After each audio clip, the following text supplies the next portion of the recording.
사랑하는 영락교회 지체들에게 주 안에서 평화 인사를 전합니다. 오늘은 2022년 6월 16일 목요일입니다. 오늘의 묵상 본문은 욥기 9장 1절로 35절까지의 말씀입니다. 오늘 본문 말씀 9장 1절부터의 말씀은 이렇게 시작합니다. 욥이 대답하여 이르되 진실로 내가 이 일이 그런 줄을 알거니와 인생이 어찌 하나님 앞에 의로우랴. 지금 빌다시 8장의 말씀을 통해서 너가 어떻게 너의 의를 주장할 수 있느냐, 너의 죄 때문이 아니냐, 이런 이야기를 들은 욥의 대답이 이어지고 있는 것이죠. 욥의 대답은 인생이 어찌 하나님 앞에 의로우랴. 이 얘기는 앞에서 욥이 자신의 의로움을 주장하는 듯한 이런 주장들을 했는데 그 말에 친구들이 격분한 것이죠. 그런데 욥의 이야기는 욥이 의로움, 말 그대로 하나님 앞에서 흠잡을 데 없는 의로움을 가졌다라는 주장이 아니라 주님을 순종하고 주님의 뜻을 따르는 것에 있어서 내가 결코 거기서 벗어나거나 순종하지 않거나 죄를 범하거나 하는 적이 없었다라는 거죠. 이것은 이제 고의로 죄를 진 적이 없었다라는 의미고, 인생이 어찌 하나님 앞에 의로우랴라고 이야기할 때는 그때는 어떤 존재도 주님 앞에서 결코 의로운 존재가 있을 수 없다. 세상에 의인은 없나니 하나도 없다라는 이제 그 뜻인 거죠. 예. 좋은 비유인지는 모르겠지만 이런 거죠. 무거운 돌이나 가벼운 돌이나 물에 던지면 다 가라앉아요. 큰 바위 덩어리나 작은 조약돌이나 물에 가라앉기는 마찬가지입니다. 근데 조약돌은 좀 억울할 수 있겠죠. 아니, 난 작은 돌인데 왜 가라앉나? 근데 똑같은 중력의 법칙의 지배를 받고 있는 것이죠. 좀 다른 예를 들어본다면 이런 겁니다. 65마일 속도 제한이 있는 도로를 지나가는데 사람들이 80마일, 90마일로 달립니다. 100마일로 달리는 사람도 있어요. 근데 나는 70마일로 달렸습니다. 그래도 법을 어기고 티켓을 떼는 건 다 마찬가지죠. 심지어 66마일, 나는 1마일 더 달렸을 뿐인데 억울할 수 있겠지만 다른 사람들이 무슨 죄를 지었는가하고는 중요한 게 아니고 내가 법을 어겼다는 것, 그것은 매 한 가지인 거죠. 그런 의미에서 우리가 주님으로부터 죄성으로 해서 분리된 육신을 입고 살고 있는, 주님으로부터 소외된 이 세상 가운데 살아가고 있는 우리의 처지 자체가 누구도 의인일 수 없고 누구도 무죄할 수 없는 그런 죄 속에 있는 겁니다. 이것이 우리 기독교 신앙의 핵심이고 이것을 세상의 사람들이 가장 받아들이기 힘들어하는 부분이에요. 저도 그랬던 것 같습니다. 저도 주님을 늦게 영접했지만 죄인이라는 걸 받아들이기 어려운 거죠. 나름대로 의롭게 의인으로 살아가려고 애쓰기 때문입니다. 저도 그런 주님을 늦게 영접했는데 30이 돼서 주님을 영접했는데 20대의 저를 생각해 보면은 굉장히 의로웠던 것 같아요. 의를 위해 살아가고 그래서 기독교인들이 천국 얘기를 하면 나 같은 사람이 모여 사는 것이 천국이지, 이런 얼토당토한 의로움이 있었던 것 같습니다. 그런데 정말 그 주님을 영접하고 내가 죄인임을 깨닫게 되는 것이죠. 은혜죠. 죄인임을 깨달아서 주님을 영접하는 게 아니라 주님을 영접했기 때문에 그 빛 가운데 내 죄를 보게 된 거죠. 부끄러워서 대굴대굴 구르게 되는 거예요. 정말 수치스럽고 고통스러운 것이죠. 그리고 주님을 더 알아갈수록, 십자가에 더 다가갈수록, 주님의 길을 걸어갈수록 점점 더 부끄러움이 커집니다. 내가 정말 죄인 중에 괴수구나, 이런 생각을 하게 돼요. 내가 제일 나쁜 놈이구나, 이런 그런 뿌리 깊은 그런 그 죄성이 우리 안에 뿌리 내리고 있다는 것을 이제 보게 되는 거죠. 그 인생이 어찌 하나님 앞에 의로우라라고 하는 얘기는 이런 인간의 뿌리 깊은 죄성의 본질을 토로하는 그런 것이죠. 그런 것을 부정하는 것이 아니라, 그렇다고 주님 앞에서 죄를 지었거나 주님 앞에서 의식적으로 무엇을 숨기거나 무슨 그런 죄를 지은 것은 없다, 이제 이런 고통의 토로를 하고 있는 것입니다. 그건 사실이죠. 주님이 인정하고 받아주시는 것입니다. 그래서 신학적인 변론 이전에 그 아픔의 고통을 이야기했는데 이제 신학적인 차원에서 이야기를 하니까 그것에서의 변론의 의미, 그러니까 사실은 빌닷의 이야기에 동의를 해주는 것이죠. 네 말이 다 맞다 하는 것을 그걸 누가 의심할 수 있겠느냐, 그런 고백을 같이 드리고 있는 겁니다. 예, 그 하나님이 얼마나 높고 위대하신 분인가라는 고백이 3절부터 8절까지 나오시죠. 7절에 보면 그가 해를 명령하여 뜨지 못하게 하시며 별들을 가두시도다. 8절에 그가 홀로 하늘을 펴시며 바다 물결을 밟으시며 만유의 주제자이신 주님, 그 주님 앞에 누가 의롭다고 하겠느냐, 이런 표현입니다. 또 9절에는 북두성과 삼성과 묘성과 남방의 밀실을 만드셨으며, 이런 표현이 나오는데 다 별자리를 얘기하는 거죠. 북두성이라고 하는 건 아쉬라는 말인데 영어로 하면 베어, 곰입니다. 이것은 이제 그레이트 베어라고 하는 큰 곰자리 별을 의미한다고 이제 이야기하죠. 북두 칠성이죠. 북두성. 삼성이라는 건 캐실이라는 말인데 이제 오리온 별자리를 의미하는 것으로 그렇게 역사적으로 그 오리온의 별자리를 캐실이라고 불렀고, 묘성이라고 하는 건 이제 키마흐. 키마흐라고 하는 게 이제 시리우스 별. 시리우스 별이라는 건 특별히 이제 인간에게 의미가 크죠. 시리우스 별은 이제 기원전 지구의 세차 운동, 지구의 그 위도가 이렇게 바뀌잖아요. 그 세차 운동 때문에 세차 운동에 의한 가장 큰 변화가 이제 북아프리카, 지금 사하라가 세상에 풀 한 포기가 없는 그런 완벽한 사막이죠. 어마어마한 사막입니다. 호주 대륙만한 땅이 완벽한 사막이 돼 있어요. 그런데 우리 왜 애굽이 그렇게까지 번영하고 잘 살았을까? 고대 시대 때 문명이 집약됐을까? 지금 보면 뭐 나일강 주변에 모여 살고 이러는데 지금도 물론 그 애굽이 풍요로운 땅입니다. 1억 명이 살아요, 애굽에.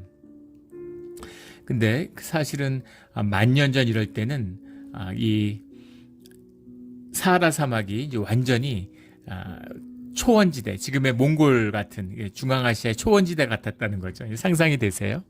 어떻게 그럴 수가 있었을까? 그것이 이제 지구의 세차운동 때문이라는 거죠.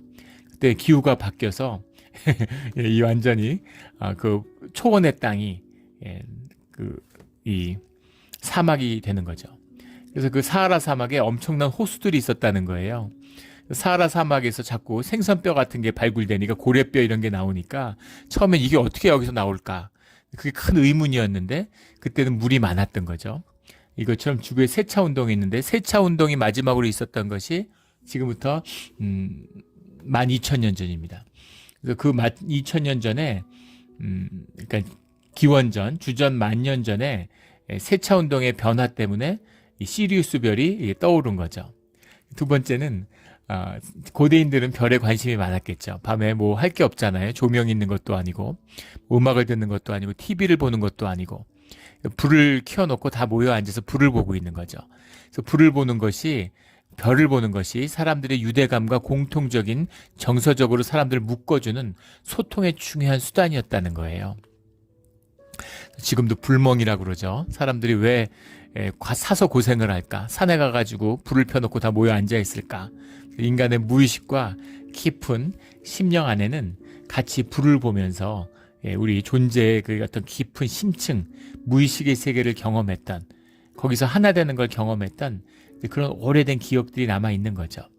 그래서 별자리 같은 걸 바라보면서 별이 반짝이고 별이 날아다니고 얼마나 신비했겠어요. 현대에 사니까 별도 잘 안 보이고 별에 대해서 관심이 별로 없지만 고대인들은 별에 대한 다 천문학자들이죠. 전문가들입니다. 천문에 대한 그 지식이나 그 방대한 기록 이런 걸 보면 깜짝 놀라게 되죠. 근데 그 시리우스 별이라는 것이 주전 만년 전에 갑자기 떠오른 거예요. 그리고 그 밝게 빛나는 별이죠. 시리우스 별이 쌍둥이 별이죠. 여러 가지 신비를 많이 간직한 시리우스 별이라는 것이 이제 인류 역사에 굉장히 밀접한 연관들이 많습니다. 그러니까 당연히 이 이스라엘과 가나안 사람들에게도, 팔레스타인 사람들에게도 이 키마흐라고 하는 시리우스 별은 아주 중요한 의미가 있었겠죠. 남방의 밀실을 만드셨으며, 남방의 밀실이라고 직역을 한 거죠. 남방이라고 하는 것은 테마흐라고 하는 말인데, 이게 사우스예요, 영어로 그대로. 밀실은 베카드레이라는 말인데, 이건 이제 뭐 카다르라는 말, 카드레이라는 게 카다르라는 게 원형인데 말 그대로 룸입니다. 영어 방이죠. 예, 그래서 남방의 밀실이라는 것은 이제 그 전통적으로 12궁, 12궁이라고 하는 12궁 별자리를 이야기하는 거죠. 고대인의 눈에 별들이 이렇게 모여가지고 마치 그 동물의 형상같이 보이기도 하고, 뭐 물병자리, 정갈자리, 뭐 큰곰자리 이렇게 좀 보이잖아요. 그 별자리들이 마치 그 방에 모여 있는, 한 방에 모여든 별들 같이 그렇게 보였겠죠. 예, 그래서 남방의 밀실들, 남쪽의 방들이라고 하는 것은 12궁 별자리를 지칭하였다라는 사실이 이제 역사적으로 기록에서 알 수 있습니다. 그 모든 걸 누가 했느냐? 측량할 수 없는 큰일을, 셀 수 없는 기이한 일들을 누가 행하셨느냐? 주님이 아니냐? 마녀의 주제이신 주님이 아니냐? 이제 그런 고백을 드리는 것이죠. 그런데 11절에 그가 내 앞으로 지나시나 내가 보지 못하며 그가 내 앞에서 움직이시나 내가 깨닫지 못하느니라 라는 근본적인 본질적인 인간의 비애를 토로하는 겁니다. 주님은 영이시죠. 그리고 우리도 영이 있지만 육 가운데 있습니다. 우리가 육으로 살아갈 때는 결코 주님의 임재를 볼 수 없는 거죠. 우리 야곱의 이야기처럼 하나님이 정녕 여기에 계셨는데 내가 알지 못했구나, 이런 것처럼 주님은 무소부지하시기 때문에 어디나 계시죠. 그러나 우리가 알 수 없는 겁니다. 볼 수 없고 들을 수 없고 느낄 수 없는 주님, 그런 거죠. 주님이 움직이시고 주님이 말씀하시는데 우리는 들을 수 없다라고 하는 이 애통함을 이야기하는 거죠. 주님이 우리의 경험 세계에 주님을 계시해 주실 때만이, 우리의 경험 안에 주님의 임재를 제한시켜 주실 때만이 우리의 경험을 뛰어넘는 분이, 우리가 알 수 없는 분이죠. 우리가 아이하고 이야기하잖아요. 갓난애기 안고 있는데 그랬어 이러면서 우르르 까꿍 이러면서 애가 아까깍 하면 같이 애깍깍 하면서 아이하고 같이 소통하려고 하죠. 아이가 이해할 수 있게 아이의 뜻으로 얘기해 주는 거예요. 예. 2-3살 돼서 아장아장 걸어 다니다가 뭐에 탁 걸려서 탁자에 넘어지면 애가 막 울려 그러고 화가 나죠. 그러면 가서 그냥 의자를 떼찌해 주잖아요. 책상을 떼찌해 주고 왜 그랬어 이러고, 그러면 애가 좀 이제 위로를 받는 거죠. 그 아이와 공감해 주고 아이의 수준에서 소통해 주는 거죠. 어른이 된 우리와 아이와의 소통도 그렇게 아이의 수준에 맞춰줘야 되는 거예요. 우리가 개미나 꿀벌하고 소통한다고 해보십시오. 그게 되겠습니까? 어떤 수준에서 맞춰줘야 될까요? 근데 개미와 우리보다 더 현격한 격차가 있는, 더 말할 수 없는 격차가 있는 인간과 신이 대화를 한다. 하나님과 우리가 대화를 한다는 건 어떤 것이겠습니까? 그런 거죠. 주님이 우리에게 와주시지 않으면, 당신의 임재라는 걸 우리의 경험 세계라는 이 아주 그런 작은 세계 가운데 제한시켜 주시지 않으면 우리가 주님을 만날 수도 들을 수도 없다라는 그 의미인 거죠. 이 말 속에는 지금 앞서 우리 다루었던 그 4장 15절 16절에 엘리바스가 자신이 주님이 깊은 침묵 가운데, 고요 가운데 주님을 만났다라고 고백했잖아요. 그 고백에 대해서 그런 주님의 체험을 지금 욥은 못했다라는 얘기죠. 하나님의 침묵 가운데 계신 겁니다. 고난이 있고 무슨 일이 벌어졌는데 주님 왜 이런 일이 있었습니까? 이 의미가 뭡니까? 라고 주님께 물어보는데 주님이 침묵하시는 거예요. 주님이 침묵하실 때는 이게 중요한 일인 겁니다. 주님이 깨달음을 주시는데 세상에 뭐 우연한 일은 없죠. 세상에 어떤 일도 그 이유가 있어요. 그런데 주님이 깨달음을 주실 때는 알려주시죠. 그런데 주님이 침묵하실 때는 굉장히 중요한 문제인 겁니다. 그럴 때는 우리가 침묵 가운데 머물러야 되는 거죠. 그럼 주님이 액션으로, 실제적인 현상의 변화로, 실제화로 본질의 뜻을 알려주신다라는 의미가 들어있습니다. 그리고 욥기에서 보는 그대로죠. 그리고 욥의 또한 그 정직성을 볼 수 있죠. 무슨 종교의 거짓들, 내가 하나님이 뭐 이렇게 얘기했어, 뭐 하나님은 뭐 이래, 이런 식으로 얼마든지 하나님을 꾸며대는, 하나님이 침묵하시고 말씀하지 않으시니까 임재를 못 느껴요. 그러면은 인간이 진실하면 하나님의 이름을 함부로 들먹일 수 없습니다. 그런데 하나님의 이름을 무슨 엿밥과 먹듯이 떠벌리는 것이 종교인들이잖아요. 입만 열면 하나님의 뜻이 어떻고 하나님이 어떻고 막 이런 소리 하잖아요. 떠벌리는 것. 이게 종교인의 특징이죠. 그런데 욥은 하나님의 임재를 내가 느끼지 못하고 하나님의 말씀을 듣지 못했다라고 솔직하게 고백하고 있는 겁니다. 이런 진실함이 있기 때문에 주님이 욥과 만나주시고 욥과 함께하는 삶을 시작해 주셨겠죠. 늘 이런 진실함을 잃지 않는 주님의 임재의 그 진실을 붙드는 우리 모두가 되기를 주의 이름으로 축원합니다. 13절에 하나님이 진노를 돌이키지 아니하시나니 라합을 돕는 자들이 그 밑에 굴복하겠거든. 하나님이 진노를 돌이키지 아니하시나니라. 하나니 라합을 돕는 자들을 그 밑에 굴복하겠다. 라합을 돕는 자들이라는 뜻이, 근데 라합이라는 것이 라하브 말 그대로 옮겼어요. 이것을 뭐라고 번역하기 쉽지 않았음을 보여주는 거죠. 라하브라고 하는 말은 이제 영어로 하면 스톰, 이런 폭풍우도 되고 씨 몬스터, 바다 괴물도 됩니다. 근데 라합이라는 것은 또 교만과 오만을 상징하는 악의 표상이에요. 그래서 라합을 마귀 그 자체로 보기도 합니다. 라합을 돕는 자들이라는 게 오제레이라는 말인데 영어로 하면 헬퍼죠. 헬퍼들이 있는데 하나님이 우리 가운데 이루시고자 하는 뜻이 있죠. 그 뜻이 이루기 위해서 주님이 주님의 뜻을 순종하고 주님의 뜻에 합하는 자들을 세우시죠. 우리가 주님의 뜻을 이루는 것입니다. 그런 것처럼 마귀도 영이잖아요. 그래서 마귀가 마귀의 돕는 자들을 세상 가운데 마귀의 뜻을 이루는 자들을 세우는 거죠. 그것이 이 오제레이 라하브라고 하는 말의 의미입니다.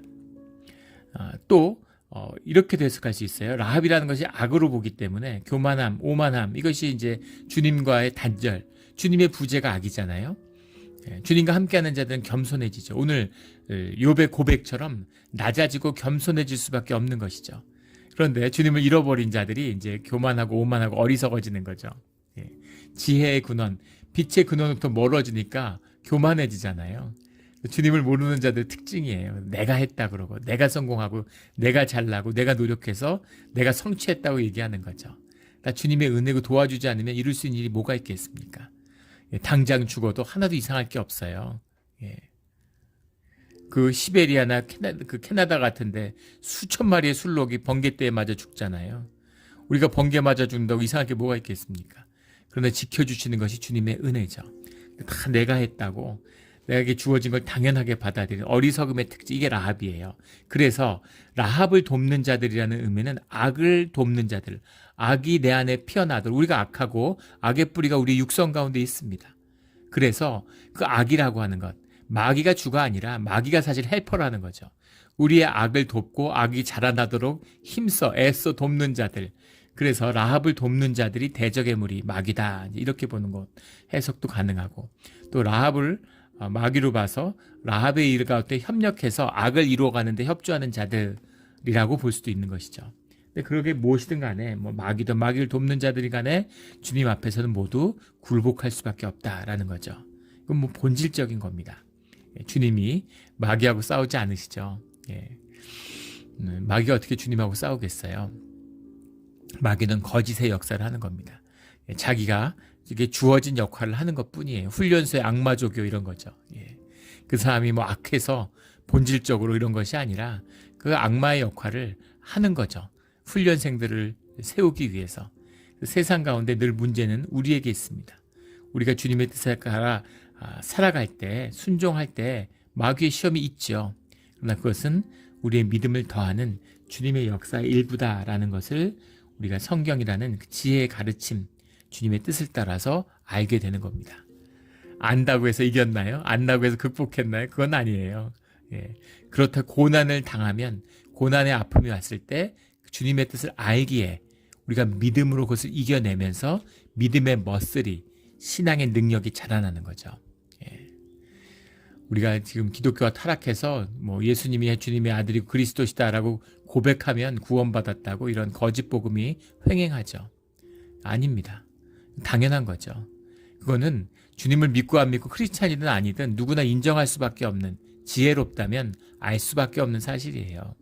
중요한 것은 주님과 연합해서 교회를 이루어서 선을 이루려고 주님 안에서 믿음과 순종으로 살아가는 그 공동체 가운데 구원이 있는 것입니다.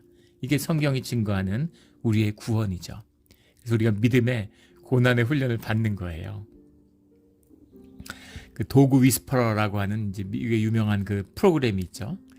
그 멕시칸인데 히스패닉, 이제 지금은 이제 미국 사람이지만 그 사람이 어릴 때 그 어릴 때 이제 부모가 뭐 이혼을 하고 버려져 가지고 외할아버지 밑에서 자랐는데, 외할아버지가 농장을 하셨는데 거기에 개를 한 30마리 키우셨대요.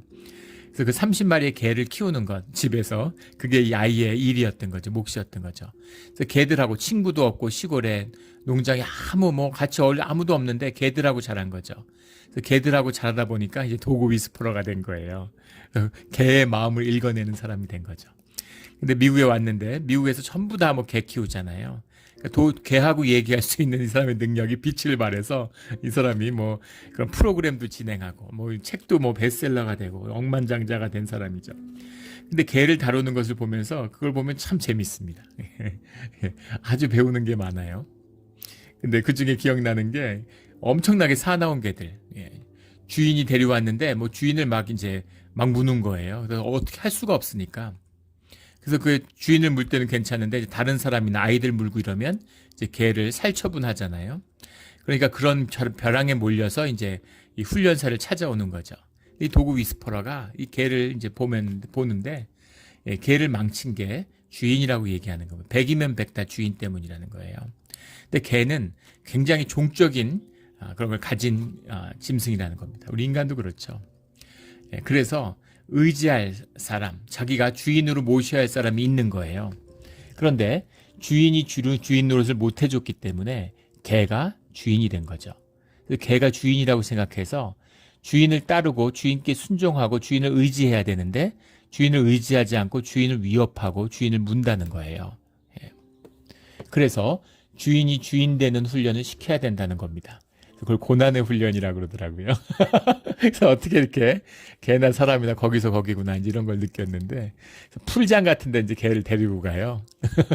처음엔 개가 자기 맘대로니까 말 안 들으니까 물에 절대 안 들어가는데 목줄을 꽉 쥐고, 처음에 이제 그것부터 훈련하는 거죠.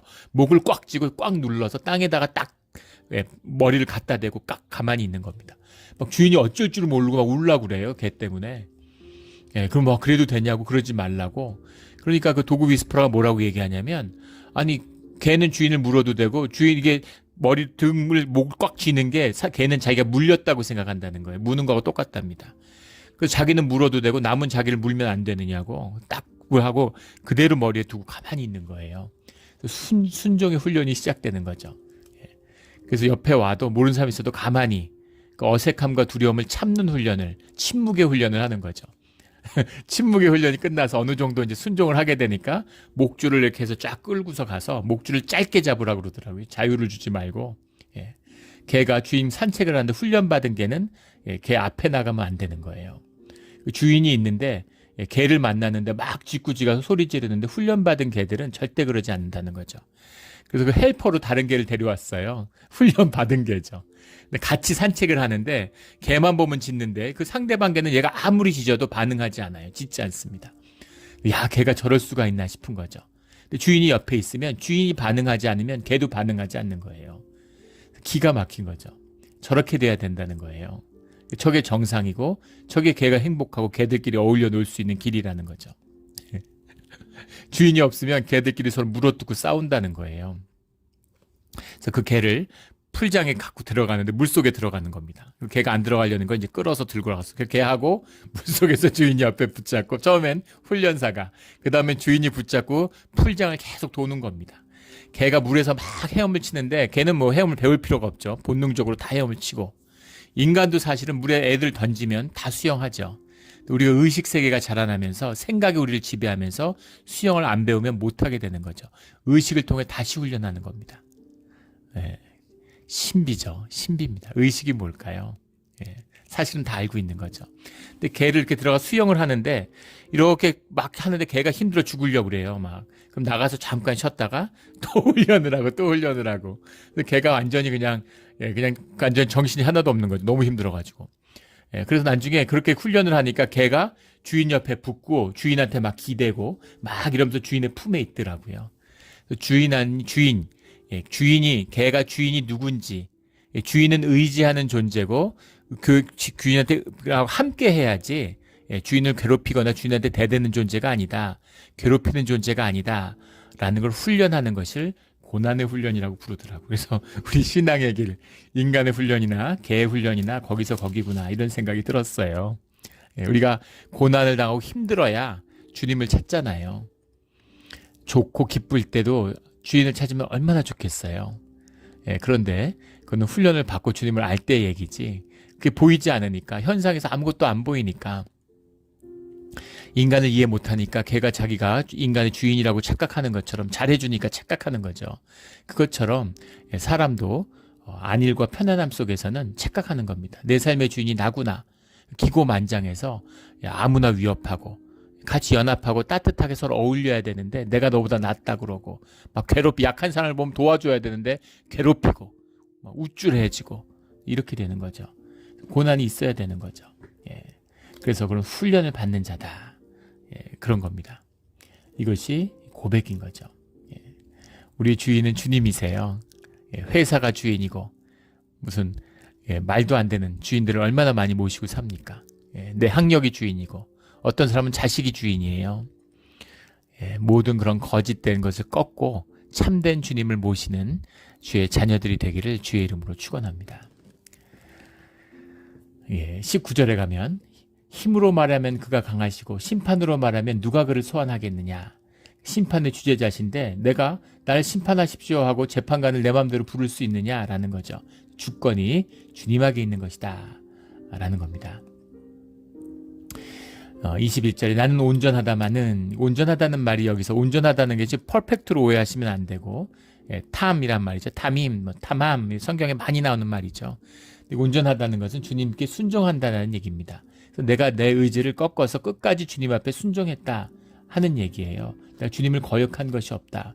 여러 번 말씀드리지만 내가 죄인이라는 것과 내가 온전하다는 건 다른 얘기라는 겁니다. 24절에 세상의 악인의 손에 넘어갔고 재판관의 얼굴도 가려졌나니 그렇게 되게 하니가 그가 아니시면 누구냐. 주님이 주제자이시고 주님이 재판관이신데 재판관의 얼굴이 보이지 않고 악인들이 횡행한다면 도대체 주님이 허락하시지 않으면 어떻게 그런 일이 있을 수 있겠느냐라는 본질의 역사를 정확히 통찰하고 있는 거죠. 주님이 지금 주권을 마귀한테 넘겨줬어요. 네 마음대로 한번 해봐라 이렇게. 그런 거죠. 예수님은 공중의 관세 잡은 자다 이렇게 대적의 무리를 이야기합니다. 세상의 왕이다 이렇게 얘기하죠. 세상의 관세를 대적의 무리가 잡고 있습니다. 그러니까 세상에서 성공하고 세상이 전부면 누구하고 잘 지내야 되겠어요? 누가 세상에서 주인 노릇을 합니까? 그래서 주님을 주인 노릇하 주님을 주인으로 모시지 않는 자들은 결국은 다 라합을 돕는 자들이 되는 것입니다. 라합을 돕는 자들, 그런 자들은 결국은 심판을 받게 되는 것이죠. 29절에 내가 정죄하심을 당할진대 어찌 헛되이 수고하리까. 근데 주님이 날 정죄하시는 분은 주님이신데 내가 뭘 할 수 있겠느냐 이런 얘기죠. 두 가지 의미가 있습니다. 어찌 헛되이 수고하리까 라는 말에는 도피할 수 없다, 피할 수 없다 이런 의미가 들어있죠. 주님이 정죄를 하시는데 주님이 징계를 하시는데 그걸 어떻게 피할 수 있느냐라는 것의 의미가 들어있고 두 번째는 결백을 주장할 수 없다라는 뜻이 들어있습니다. 주님이 죄가 있다고 하는데 내가 죄가 없다고 나는 내가 무슨 죄를 졌냐 이렇게 얘기할 수 없다는 거죠. 내가 모르지만 뭔가 죄가 있겠죠. 그런 것입니다. 그것을 정죄하지 않는 분. 르메이라는 장군이 있죠. 그 2차 대전의 영웅이고 미국 공군의 아버지같이 추앙받는 사람이죠. 공군 참모총장을 3번이나 했어요. 한 번 하기도 힘든 걸 3번이나 한 전설적인 미국 공군의 지휘관입니다. 젊은 나이에 30대 장군이 됐는데 2차 세계대전 때 서부전선에서 활약하다가 동부전선에서 태평양 전선으로 이제 오게 된 거죠. 태평양 전선에 오게 된 이유는 이 중국 이런 지역에서 일본을 장거리 폭격을 하는데 폭격이 안 되는 거예요. 유럽하고는 달라서 이 아시아에서는 굉장히 강한 이 바람이 불고 있기 때문에 해류나 이런 것이 바람이 강력하기 때문에 고공에서 폭탄을 투하해도 하나도 맞질 않는 겁니다. 일본 같은 데 폭격을 가봐도 1000발을 떨어뜨려도 한 발도 제대로 안 맞는 거예요. 그 폭격이 무력한데 이걸 어떻게 할 수 있겠느냐라는 겁니다. 그런데 이 르메이라는 사람은 이 폭장량이라고 그러죠. 이 폭탄에 있는 화약을 줄이고 거기다가 이 네이팜탄이라고 하는 이런 불이 타는 불을 지르는 이런 확물질, 뭐 기름 이런 걸 섞어가지고 폭파시키는 게 아니라 불을 지르는 거예요. 밀집 폭격을 만들어낸 겁니다. 그래서 그 밀집 폭격을 만들어서 비행기들이 고공으로 뜨는 게 아니라 저공에서 떠서 밀집해서, 그러니까 명중률은 중요한 게 아니라 소위 이제 융단 폭격, 카펫 범빙이라고 그러죠. 융단 폭격을 처음으로 고안한 게 이 르메이 장군입니다. 그래서 동경 폭격으로 유명한 수백 대의 비행기들이 밀집해서 날아가면서 그걸 저공해서 풀이는 거죠. 그래서 첫 폭격으로 동경에서만 30만이 넘는 사람이 죽었습니다. 핵폭탄보다 더 많은 사람이 죽었어요. 유명한 말을 했죠. 전쟁에서 민간인이란 없다, 이런 말을 했습니다. 그리고 실제로 일본에서 동경지역 이런 데서 간의 수공업처럼 공장지대가 있으면 공장지대를 폭격하니까 그걸 전부 나눠서 민간 주택가에 넓게 퍼뜨린 다음에 거기서 뭐 부품도 만들고 이제 이런 걸 했기 때문에 또 아주 일리가 없는 말은 아닙니다. 그리고 그 폭격을 해갖고 사실은 이제 전쟁이 끝난 다음에 왜 미국이 승리했는가에 대한 깊은 분석을 했죠. 미국의 굉장히 훌륭한 점입니다. 앵글로 섹슨의 아주 훌륭한 전통이죠. 그래서 왜 전쟁에 승리했는지를 면밀히 분석했는데 사실은 필리핀 전투 이런 거, 사이판 괌 전투 이런 건 별 의미 없었다는 거죠. 필요 없는 희생을 너무 많이 낸 거죠. 오키나와 전투 같은 거, 유황도 전투. 유황도는 의미가 있죠. 유황도는 이제 일본을 폭격하는 길을 열었으니까. 일본을 꺾은 1년을 싸워도 꺾지 못했는데 그 대량 폭격으로 일본의 전의를 전략 폭격이라고 그러죠. 완전히 꺾어버린 거예요. 일본의 군수 시설 이런 것을 하루에 절반을 날려버리는 겁니다. 놀라운 폭격이죠. 그래서 르메이가 2차 대전의 영웅으로 취급받았어요. 훈장을 받고 뭐 완전 영웅입니다. 그런데 세월이 지나서 반세기가 넘게 지금 세월이 지나서는 역사학자들이 르메이를 굉장히 비판합니다. 무고한 아이들부터 여성들, 노인들, 무수한 사람, 전쟁의 직접적인 피해자들인데 그들을 수십만씩 그렇게 한 번에 몰살시키는 것이 옳은 것이라고 이제 누구도 이야기하지 않는 거죠. 반세기 만에 일본이 아니라 미국에서 평가가 완전히 달라졌어요. 지금은 르메이를 누구도 영웅이라고 얘기하지 않습니다. 인간의 평가를 얘기하는 겁니다. 하물며 그 역사를 관통하는, 그 역사에 보이지 않는 본질과 영원 생계를 주재하는 주님이 그 죄가 있다고 하는데 누가 죄가 없다고 얘기할 수 있겠습니까? 인간 중에 죄의 실체가 무엇인지도 알지 못하는데 주님의 우리의 죄됨을 이야기했을 때 죄가 없다고 이야기할 수 있는 사람이 누가 있겠는가라는 거죠. 그 고백을 하는 거죠. 그러나 주님에게 내가 온전히 순종하고 내가 할 수 있는 바를 다 했다는 겁니다. 하지만 주님이 죄 있다고 하실 때 내가 당연히 죄인이지 죄 없다고 어떻게 얘기할 수 있겠느냐. 정말 욥은 훌륭한 신앙인이죠. 너무나 정직하고 진실한 고백을 하고 있는 거예요. 훌륭하고 신학적으로 훈련을 받아서 이런 게 아니라 진실하기 때문에 주님의 마음이 머물고 있는 겁니다. 이게 이 고난 가운데 이런 고백을 할 수 있는 그런 욥의 믿음의 자리죠. 이런 믿음의 자리에 늘 지키고 머물 수 있는 우리 모두가 되기를 주의 이름으로 축원합니다. 주님께 정죄함을 당하는 자들은 주님이 씻어주지 않으면 씻을 수 없다라는 것이 30절, 31절의 이제 고백이죠. 내가 눈 녹은 물로 몸을 씻고 잿물로 손을 깨끗이 할지라도 주께서 나를 개천에 빠지게 하시리니 내 옷이라도 나를 싫어하리이다. 의인화시켜서 옷이 나를 싫어한다. 옷이라고 하는 것은 성경에서 중요하게 쓰이잖아요. 이 제사장 여호수아를 이 천사들이 책망할 때 옷을 문제 삼는 것처럼 옷이라고 하는 것은 내 존재를 상징하는 아주 중요한 것이죠. 영을 상징하기도 하고. 그런데 내가 더러워지니까, 내가 개천에 빠져 있으니까 옷이 나를 싫어한다, 이런 표현을 썼어요. 눈 녹은 물로 몸을 씻고, 눈 녹은 물이 얼마나 차겠습니까? 그런 걸로 정결하기 위해서 몸을 씻는다는 거죠. 잿물로 지금도 잿물 같은 걸로 이 고기 더러워진 거 이런 걸 잿물 같은 걸로 씻잖아요. 그러니까 잿물로, 눈 녹인 물로 몸을 씻는다는 건 정말 나를 정결하기 위해서 할 수 있는 모든 일을 한다는 거죠. 우리 시편 26편에 보면 성소에서 몸을 씻는다, 이런 표현이 나오고, 대제사장이 속죄제를 드리기 전에 그 성소에서 몸을 씻죠. 그렇게 씻을지라도 이런 말이 나오고, 예레미야 2장에 보면 잿물로 씻는다. 잿물로 씻는다는 건 아주 그냥 씻을 수 있는, 깨끗이 하기 위해서 최선을 다했다. 빡빡 씻었다 이런 겁니다.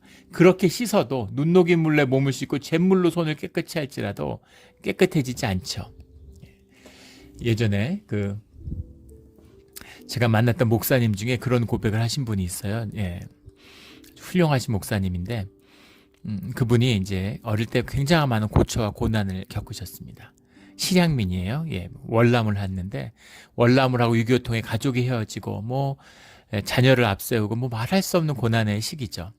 근데 그걸 이제 감당하지 못해서 아버지가, 이제 그 조현병 증세가 나타나기 시작한 겁니다.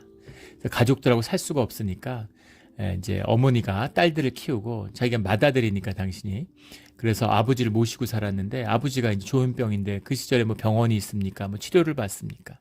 그러니까 아버지를 이제 모시고 산다는 게 정말 상상할 수 없는 고통이었겠죠. 근데 이분이 두려웠다는 거예요. 예, 아버지가 이제 조현병이 있으니까 당신도 우울증 증세가 있는데 당신도 이제 미치는 거 아닌가? 예, 조현병에 걸리는 거 아닌가 하는 두려움이 있어서 새벽이 되면 겨울이든 언제든 그 찬물로 몸을 막 씻었대요. 말할 수 없이 고통스럽겠죠. 몸이 막 찢어지는 것 같은 아픔이 있는데 그래야 정신이 맑아지고 그래야 우울증에 걸리지 않을 것 같은 그 두려움 때문에 매일 찬물로 몸을 씻었다는 거예요. 예, 그렇다고 정신이 깨끗해집니까? 예, 그렇다고 그 우울증을 씻을 수 있겠습니까? 그 모든 아픔을 붙잡고 있는 게 내 마음인데 내 마음을 내가 다스릴 수 있나요? 마음을 다스릴 수 있으면 세상을 다스리고도 남죠. 세상 다스리는 건 아무것도 아니겠죠. 근데 결국은 그 마음을 다스리게 되고 삶을 다스릴 수 있었던 건 이제 주님을 영접했기 때문에 성령 하나님이 함께 하실 때만이 이제 그 삶이 다스려진다라는 것을 이제 깨닫게 되고 알게 됐다. 이런 간증을 들은 기억이 납니다. 깊은 이야기죠. 개인적으로 제가 들었던 얘기인데 목사님 제가 이름만 대면 아는 분들은 알만한 그런 분이에요. 그래서 그런 것이 이제 주님을 만나고 주님만이 하실 수 있는 일이죠. 그 죄를 씻어줄 수 있는 분 주님밖에 없는 거죠. 얼음 녹은 물로 잿물로 씻어도 절대 씻을 수 없는 것입니다. 34절에 주께서 그의 막대기를 내게서 떠나게 하시고 그의 위험이 나를 두렵게 아니하시기를 원하노라. 이 말씀 그대로입니다. 막대기가 내게서 떠나지 않게 하시고, 막대기라는 게 이중적인 의미가 있죠. 막대기라는 건 목자의 지팡이죠. 양들을 이끌어가는 목자의 주인의 막대기입니다. 근데 이것은 시편 23편 같은 데 보면 보호의 의미가 있어요. 예, 주의 막대기가 나를 안위하신다. 목자의 양을 이끌어가는 그런 안위함, 보호하심이 있고, 늑대를 쫓는 그게 이 목자의 막대기죠. 이것은 징벌의 의미도 있습니다. 이사야서 10장 같은 데 나오는 이 막대기로 맞는 거죠. 예. 그래서 주님, 공의의 하나님, 사랑과 긍휼의 하나님, 그리심산에 복을 내려주시는 하나님, 에발산에 저주를 내리시는 하나님, 그 하나님이 우리의 아버지 하나님인 것이죠. 그래서 주님의 오르심을 믿고 그 임재 가운데 주님의 선하심을 믿고 침묵하고 있는 욥, 이것이 믿음이 무엇인가 하는 것을 말씀하고 있는 겁니다. 주님이 용서해 주니까 무슨 죄 다 져도 어차피 용서받는 거지, 다 죄인인데 다 물에 가라앉는데 그렇게만 볼 수도 없어요. 또 예수님 우리에게 이렇게 말씀하셨죠. 너희의 의가 서기관과 바리새인보다 낫지 않으면 절대 천국에 갈 수 없다. 이렇게 말씀하셨어요. 우리가 성화를 이루어야 되는 거죠. 주님 믿었으니까 구원받았다. 이런 구원이 어디 있습니까? 구원 가운데 우리의 삶이 살아가고 변화되어가는, 자라가야 돼, 너의 한계를 뛰어넘어야 돼, 이런 게 아니라 그걸 뛰어넘을 수 있는 건 주님의 역사죠. 하지만 우리가 진실되고 주님과 하나 된, 주님께 받은 생명이 우리와 함께 한다면 자라나야 되는 겁니다. 이 비밀인 거죠. 이 진실함에서 자라나는 우리 신앙의 길을 가는 우리 모두가 되기를 주의 이름으로 축원합니다. 아멘. 기도드리겠습니다. 하나님 아버지 감사합니다. 우리 늘 힘든 말씀, 욥기의 말씀을 읽어갑니다. 어떻게 이럴 수 있을까? 어떻게 욥처럼 이렇게 순전한 믿음을 가질 수 있을까? 이런 도전이 됩니다. 우리는 할 수 없사오나 주님은 하실 수 있사오니 성령 하나님에 붙들려서 교회 가운데 하나 되어서 우리의 진실된 신앙이 자라나서 우리도 욥과 같은 믿음을 갖는 그런 주의 의로운 자녀가 되게 하여 주시옵소서. 모든 걸 주님께 맡기며 감사하며 예수 그리스도 이름으로 기도드렸습니다. 아멘.